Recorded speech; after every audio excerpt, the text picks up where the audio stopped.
Babalik nga ba yung kasiyahan ni Joy ngayong magkasama na sila ni Ethan sa Canada?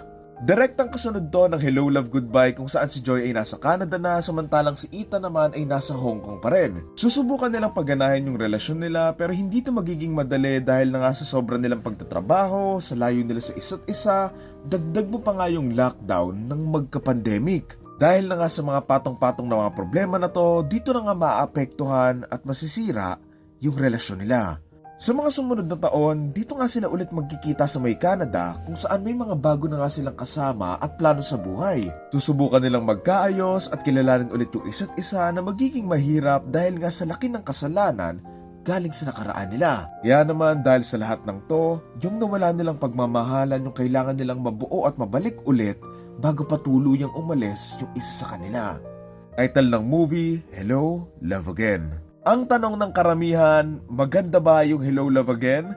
Maganda naman, pero kung ikukumpara mo siya doon sa part 1, iba pa rin yun. Kasi this time, iba na yung atake nila which doesn't make it a bad film kasi overall nag-enjoy naman ako, but for me lang, nakulangan ako from the film as a sequel.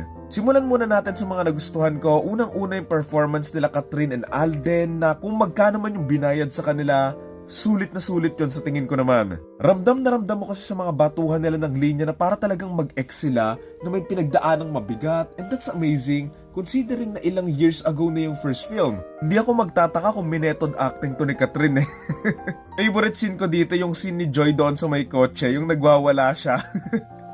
Basta nakakatawa yung scene na yun considering yung last sequence before that. Natuwa din ako dito kasi ilang beses ako napasabi ng, uy, si ano yan ay nandito pala siya.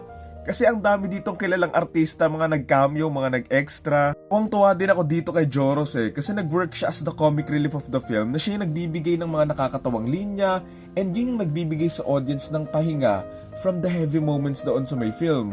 I'll be honest ang pangit ng trailer ng movie na to and in-expect ko nang hindi ako magagandahan. Pero after watching the film, it did capture naman most of the beauty in terms of visual noong naunang film.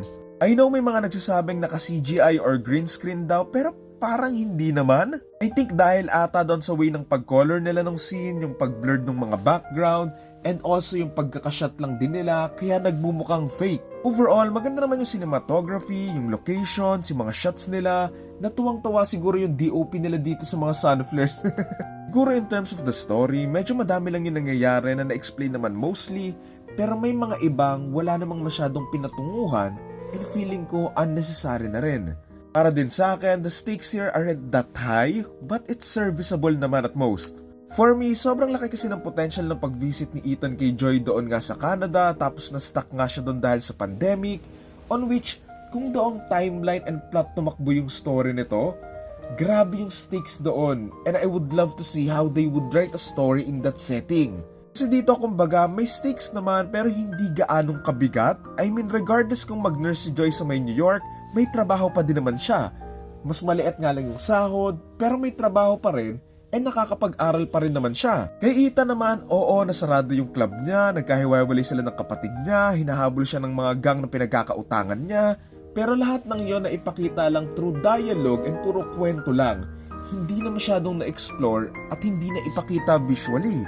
Don't get me wrong, na-appreciate ko naman yung mga flashbacks dito kasi naipakita nga yung paghihirap nila Ethan and Joy during the pandemic na nagbigay nga ng depth doon sa may story pero yun lang kasi, flashback siya and we could already see them in the present.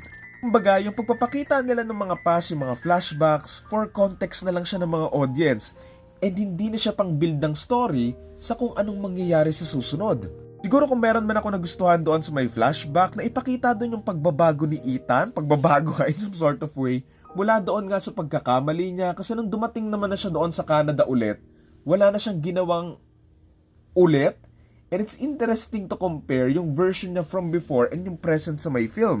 Just to end lang the video, I really like the film, siguro story-wise nakulangan lang talaga ako pero nung natapos naman yung film, I really know na nag-enjoy ako.